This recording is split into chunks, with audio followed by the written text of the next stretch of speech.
우리가 종종 쓰는 말 중에 철든다라고 하는 말이 있죠. 철든다. 이제 철이 들었구나. 너는 언제 철들래? 제발 철 좀 들어라. 이런 말을 씁니다. 근데 그 철이라는 말이 고철을 의미한 건 아니고 계절이 변화된다, 철이 바뀐다 할 때의 그 철이죠.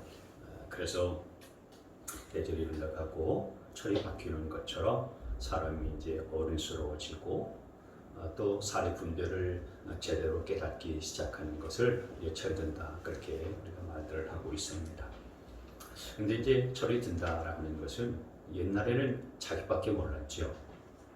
그리고 누가 뭐라고 하든 자기 좋아하는 대로 하고 자기 마음대로 그렇게 살다가 이제는 다른 사람의 사정을 좀 헤아리기도 시작하고 다른 사람의 마음을 좀 알아가기도 하고 또 배려하는 마음을 갖기 시작하는 것, 그게 곧 철이 드는 겁니다.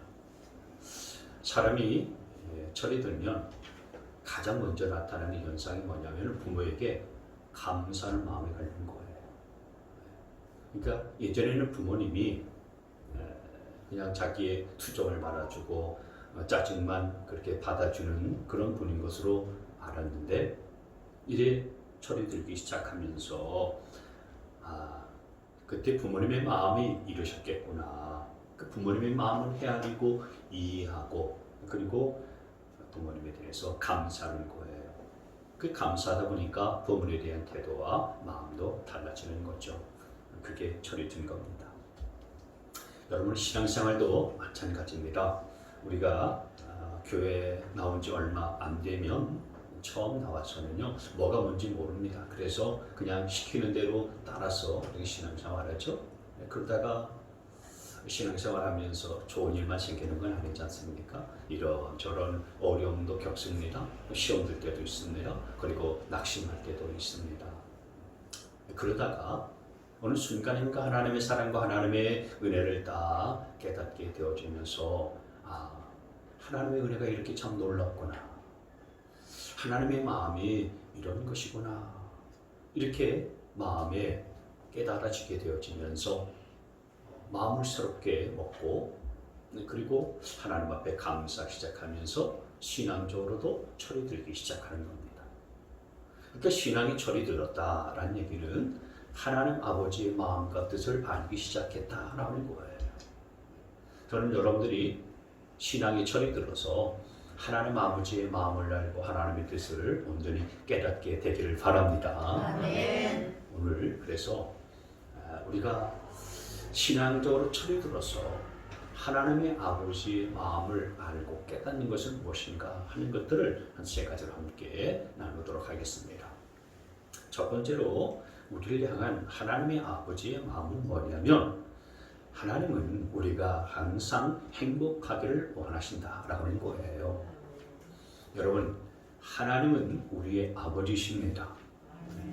하나님이 우리의 아버지신 것을 믿으시기를 바랍니다. 하나님이 우리의 아버지시기 때문에 자녀된 우리가 하나님께서는 항상 행복하기를 원하시는 거예요. 여러분 부모가 되고 나서 보면 자녀에게 원하는 건 다른 게 아니죠. 자녀들이 세상에서 유명한 이름을 얻고 또 성공하고 출세를 하는 것이 부모의 마음이 아닙니다. 한결같은 부모의 마음은 뭡니까? 무엇을 하든지 건강하고 행복하게 살아라. 이게 부모의 마음에 있는 진짜 마음 아니겠어요? 그렇지 않습니까? 세상의 모든 부모들이 다 그 같은 마음이 있을 겁니다. 그래서 공부도 열심히 하라라고 하는 것이고요. 일도 열심히 하라라고 하는 거예요. 여러분 부모들이 열심히 공부하고 열심히 일하는 거 그게 힘든 줄 몰라서 그렇게 하라는 거 아니지요. 보면은 안쓰러워요. 열심히 공부하고 뭔가 애쓰고 노력하고 열심히 살아가는 모습을 보면 부모 입장에서는 참 안쓰럽기 짝이 없습니다. 좋아서 그렇게 권하는 그런 부모는 없지요. 하나님의 마음도 마찬가지예요. 하나님은 우리가 인생을 살아가면서 정말 행복하게 살기를 원하지 어떤 문제 때문에 우리가 눌려서 살기를 원하시지 않으시는 하나님이십니다. 우리가 종종 하나님에 대해서 오해하는 경우들이 있어요. 하나님은 우리 인생의 무거운 짐을 지고 하는 것을 원하신다.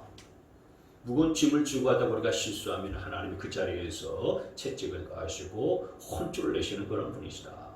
이렇게 오해할 때가 있어요. 그래서 여러분, 우리가 흔히 하는 얘기가 뭡니까?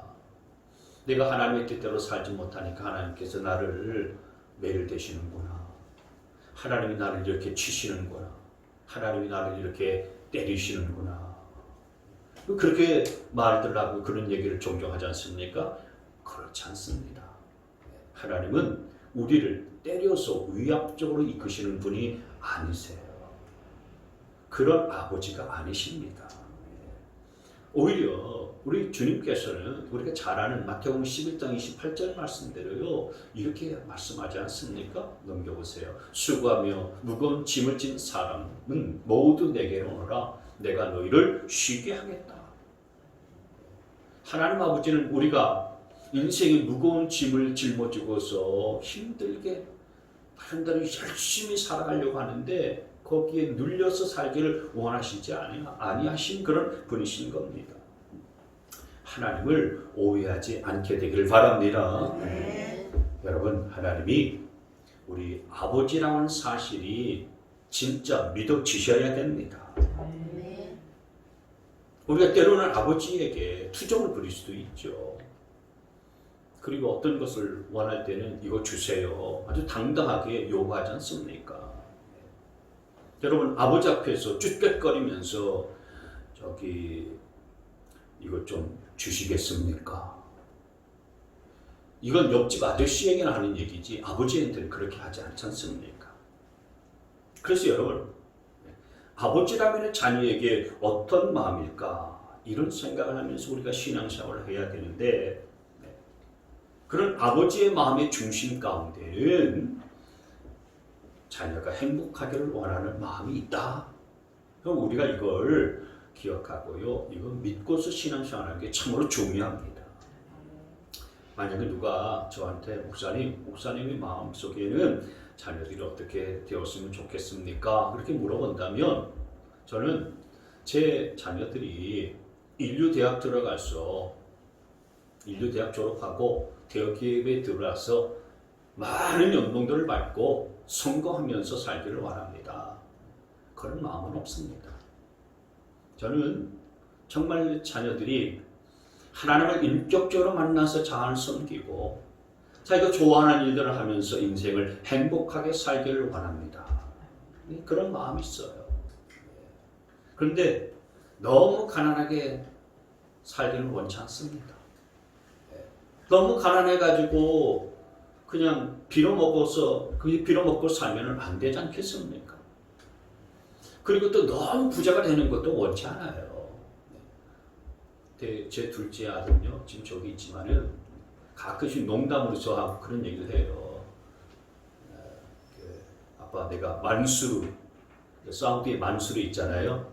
억만장자 만수르가 되면 아빠 뭘 원하나? 원하는 게 있으면 말해보라 그래요.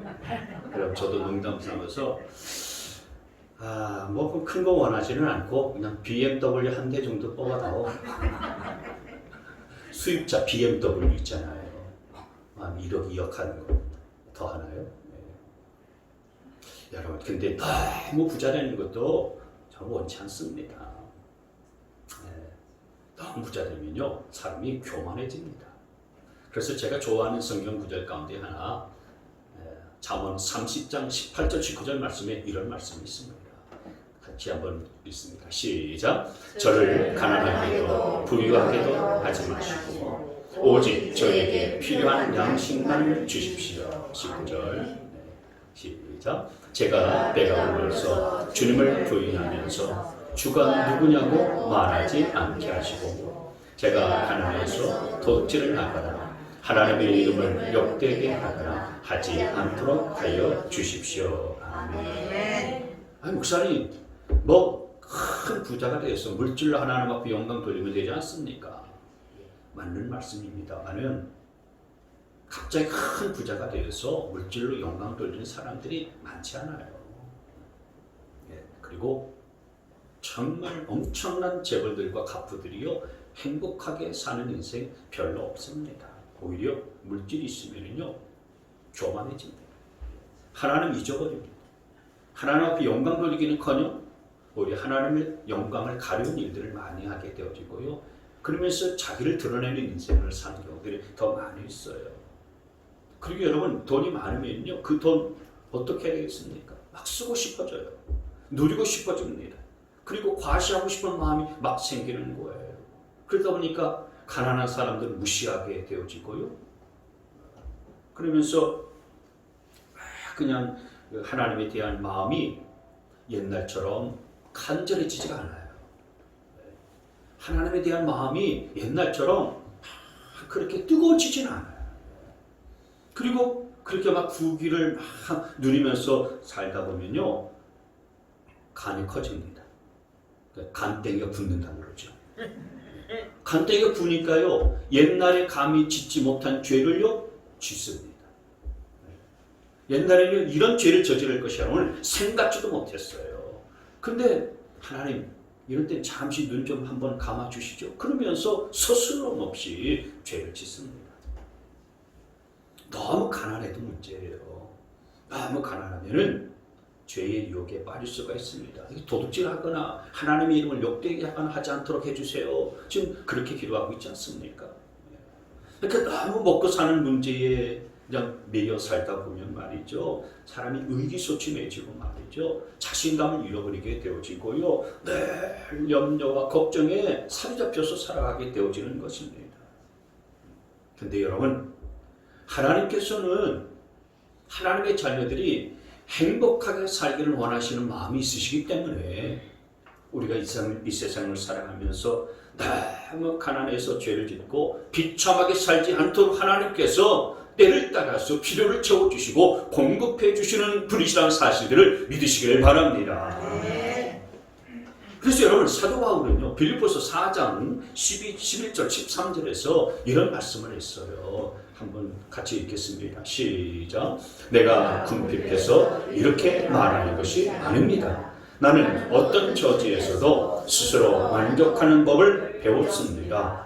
12절 시작. 나는 비천하게 살 줄도 알고 풍족하게 살 줄도 압니다. 배부르거나 굶주리거나 풍족하거나 궁핍하거나 그 어떤 경우에도 적응할 수 있는 비결을 배웠습니다. 아멘. 사도 바울이 부자가 되거나 가난해지거나 그것에 일치 구애를 받지 않았었던 것은 돈보다도 더 가치 있는 것을 깨달았기 때문에 그래요. 그게 뭐냐? 돈보다도 더 가치 있는 것 하나님의 말씀이다. 육신적인 것보다 영적인 것이다. 영적인 것에 더 가치가 있다. 그리고 하나님이 주시는 복, 세상에서 얻어지는 것보다 하나님이 주시는 복이 더 가치가 있다라는 사실을 알았기 때문에 어떤 경우에도 사도 바울은 만족하는 그런 신앙생활들을 할 수가 있게 되는 겁니다. 여러분, 사도 바울은 자신의 능력이 돈에서 나오는 것이 아니고 주님이 주신 능력 안에서 나온다라는 사실들을 깨닫고 그렇게 고백하고 있습니다. 여러분, 하나님이 우리에게 돈을 주시는 것은 우리가 받은 구원을 더 풍성하게 하려는 것이지 돈 자체가 축복이 아니고요. 돈 자체가 능력이 아니라는 사실들을 아셔야 됩니다.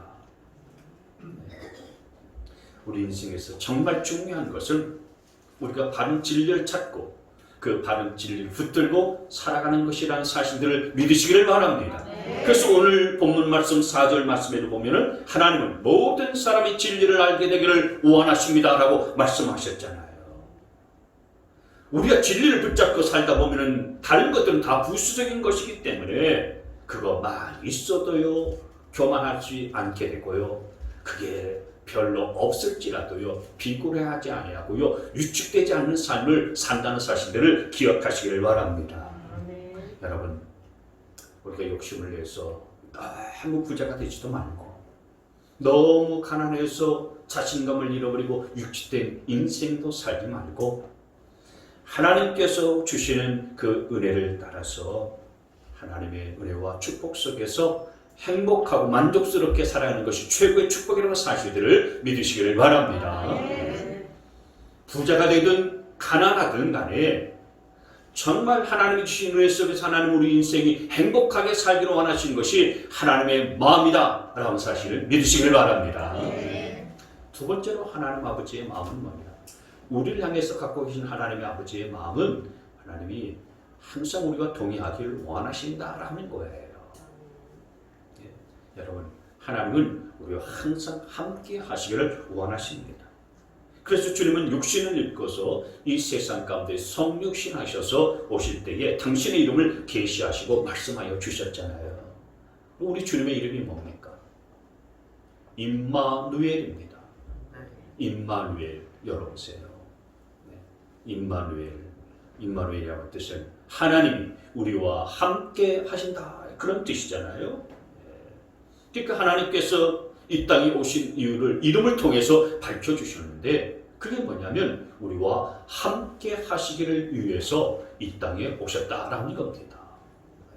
여러분, 근데 왜 하나님께서 우리가 그렇게 함께 하기를 원하십니까?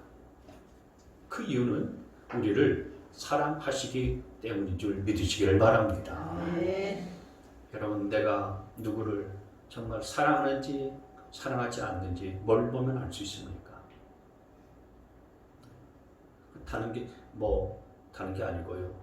내가 누구를 사랑하는지 사랑하지 않는지는 그 사람이 눈에 없을 때에, 안 보일 때에 그 사람이 보고 싶은가?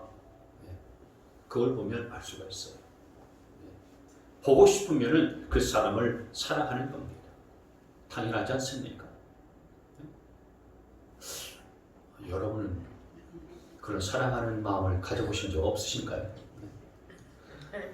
보고 싶지 않습니까? 사랑하는 사람이라면요. 그런데 별로 보고 싶지 않다. 그러면 그 사람 사랑하지 않는 거예요. 나 그 사람 보고 싶지 않아요.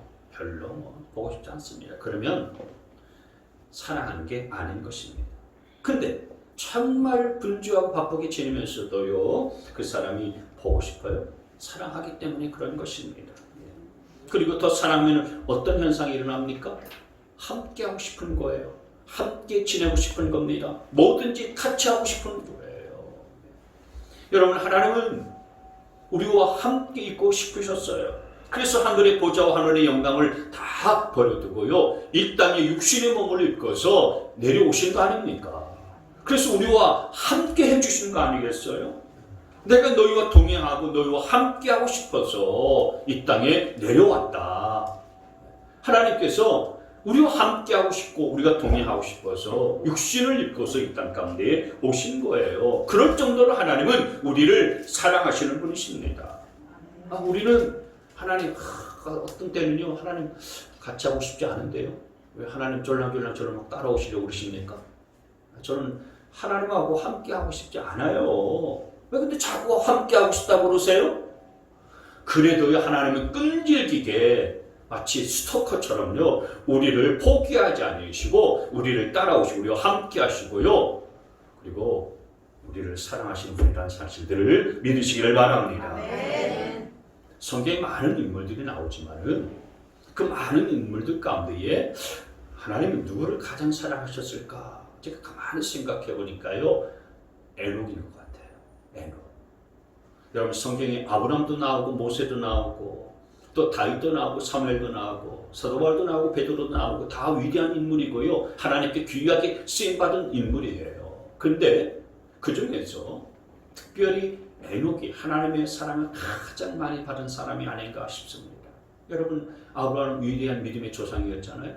모세는 지팡이 하나로 홍해를 갈랐었던 능력의 사람이었어요. 엘리야도 기적을 행했었던 사람이었지 않습니까? 그런데 이런 훌륭한 인물들이 많이 있었는데 이 성경을 보면은요, 에녹은 한 일이 별로 없어요. 창세기 5장 말씀에 보면 단 한 줄, 300년 동안 하나님과 동행하였다라는 이 기록밖에 없어요. 엄청난 일들을 한 게 아니었어요. 기적을 베풀고요, 다른 어떤 위대한 업적을 이루었었던 그런 사람도 아니었어요. 근데도 불구하고 300년 동안 그냥 하나님과 동행하다가 하나님께서 데려가셨다, 이런 기록만 나와 있는 거예요. 하나님께서 야, 내가 너를 못 믿으니까 너한테 일을 맡길 수 없다. 그래서 일을 맡겨주시는 것도 아니에요. 너무 사랑하기 때문에. 네? 너무 사랑하기 때문에. 네. 여러분, 우리가 결혼할 때에 남자들이 그 여자들, 그 아내 신부 될 사람한테 내 당신의 손에 평생 물 묻히지 않을 테니까 나한테로 시집 오시오. 그러지 않습니까? 정말 사랑하는 말이죠. 네? 너 저기 하지 마. 내가 그거 다른 사람한테 맡길게. 너는 그냥 가만히 있어. 그리고 나오면 같이 있으면 돼.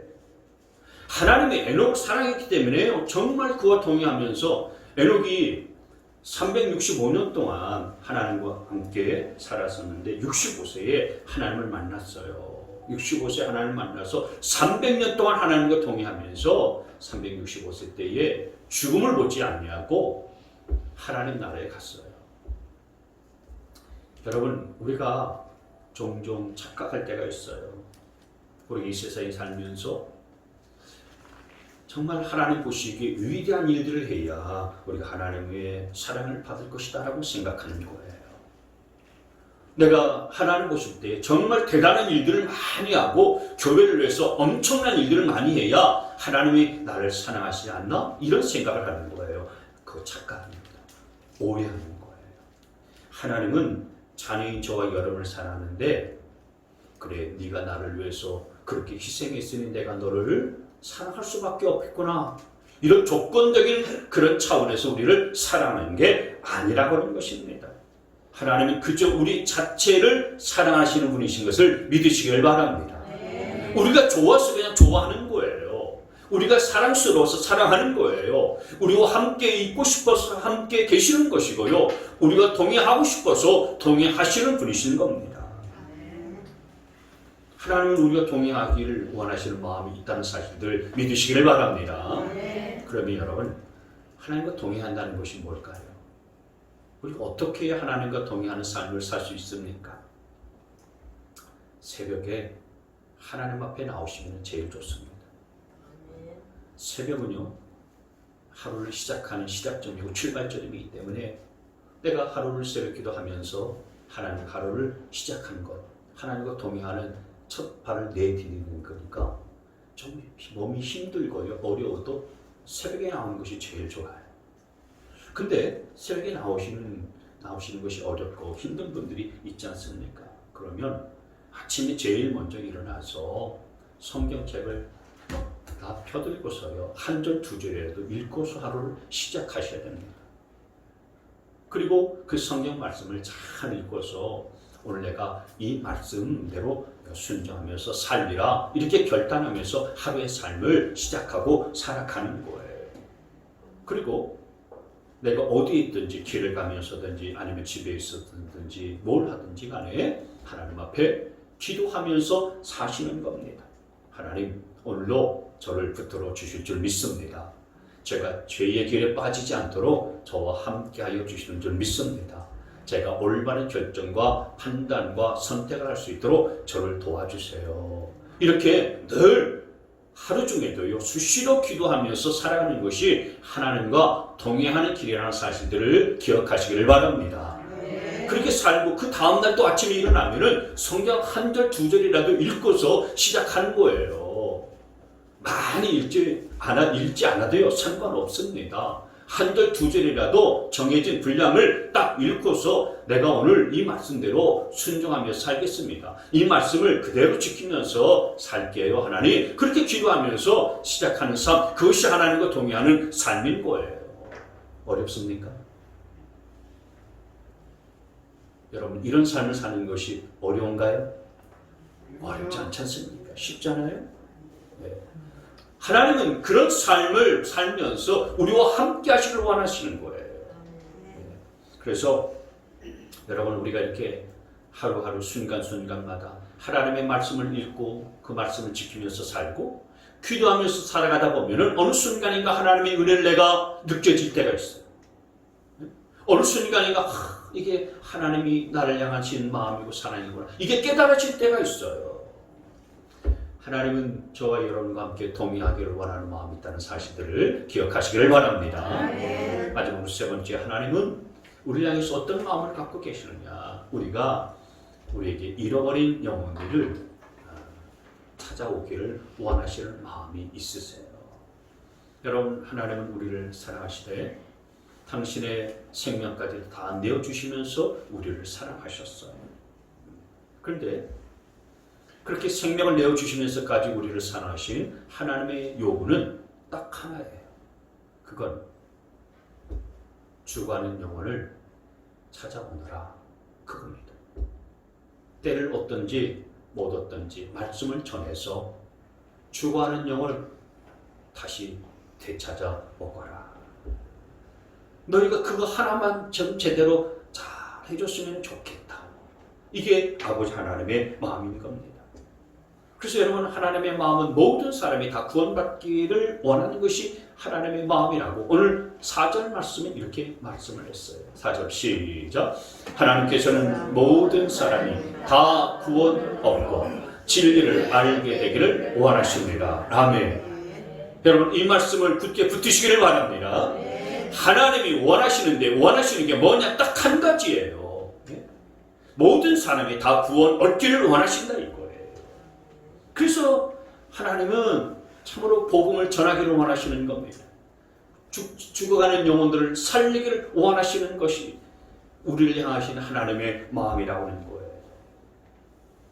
근데 여러분, 우리는 왜 하나님 그냥 우리만 잘 믿으면 되지 않습니까? 자꾸 뭐 전도하고 교회 나가자 해도 안 나오는 그 사람들을 왜 자꾸 그냥 데리고 오라고 하십니까? 하나님, 제가 오늘 하나님 앞에 나와서 주일날 저도 몸도 안 좋은데 이렇게 하나님 앞에 나와서 저 혼자라도 예배 드리고 제가 노래도 불러드리지 않습니까? 하나님을 기쁘시게 해드리기 위해서 노래도 불러드리고 찬양도 불러드리고 또 기도도 하지 않습니까? 그냥 하나님, 다른 사람 보지 마시고 저만 보세요. 다른 사람 굳이 뭐 데려오라 그렇게 하지 마시고 그냥 저만 보시고 하나님 영광 받으세요. 여러분, 그게 우리 마음이잖아요. 하나님 아버지의 마음은 그렇지 않다 이거예요. 하나님의 마음은 그렇지 않아요. 왜냐하면 하나님의 눈에는 아직도 이 땅 가운데 잃어버린 영혼들이 너무나도 많이 있기 때문에 그렇습니다. 그 영혼들이 다 하나님의 자녀가 될 자들로 보이는 거예요. 여러분, 누가복음 15장 말씀에 보면 탕자의 이야기가 나옵니다. 집안에 큰아들, 둘째 아들인데 둘째 아들이요 탕자 아니었습니까? 오늘날 아버지, 저는 이 집에서 더 이상 살기 싫습니다. 이렇게 살기를 원치 않습니다. 그러니 제게 떼어질 몫을 저한테 주십시오. 제가 나가서 혼자 따로 살겠습니다. 그래서 아버지 재산, 자기 몫을 받아가지고서요 먼 나라로 갔어요. 그래서 혼자 그 아버지로부터 받은 재산을 가지고서요 이제 쓰면서 즐겁게 인생을 그렇게 논의했습니다.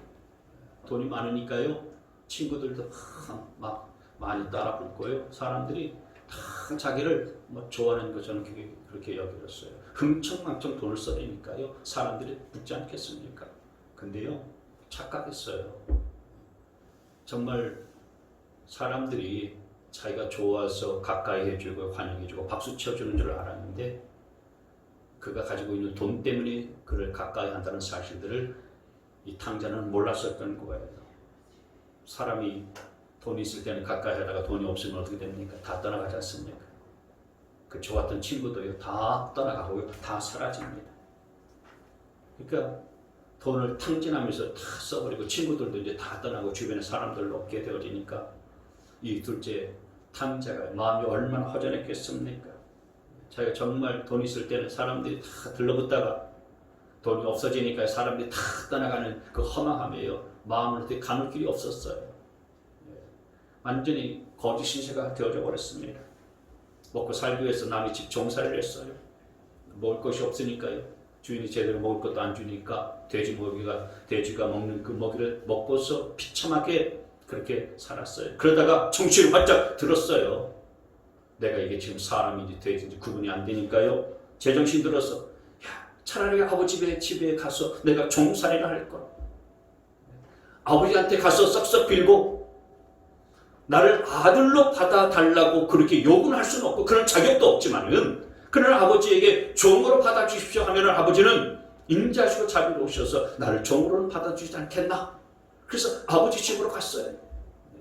아버지 집으로 가는데 아들도 저멀리 아버지 집에 보이고 그리고 마침 그때 또 아버지도 저멀리 쏘는 아들이 보이는 거예요. 참 아버지가 이 아들에 대한 태도가 너무너무 놀랍습니다. 누가복음 15장 20절 말씀해 보세요. 이 말씀. 네, 시작. 그는 일어나서 아버지에게로 갔다. 그가 아직도 먼 거리에 있는데 그의 아버지가 그를 보고 측은히 여겨서 달려가 그의 목을 끼얹고 입을 맞추었다. 아멘. 아직 거리가 먼데 그 먼 거리에 오는 아들을요, 이 아버지가 대번에 알아봤어요. 아버지이기 때문에 알아보는 거지. 옆집 아저씨라면은요 몰라봤을 거예요.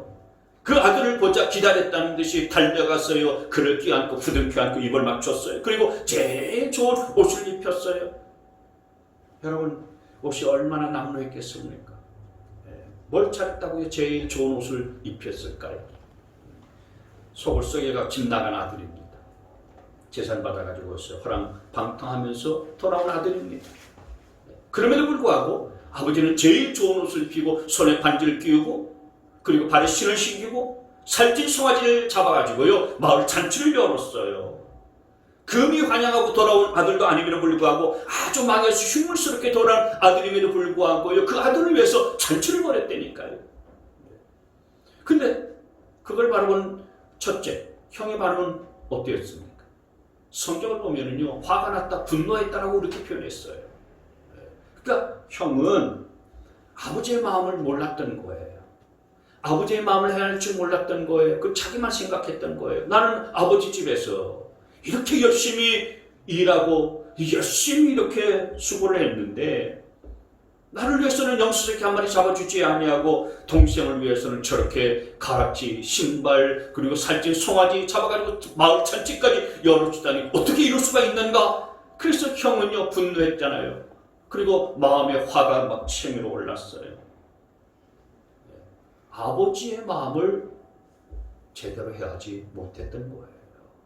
만약에 형이 철이 들었고 그리고 아버지의 마음을 제대로 헤아리는 자였다면 애초에 아버지 염려하지 마세요. 제가 며칠 시간을 내가지고 동생을 찾으러 가겠습니다.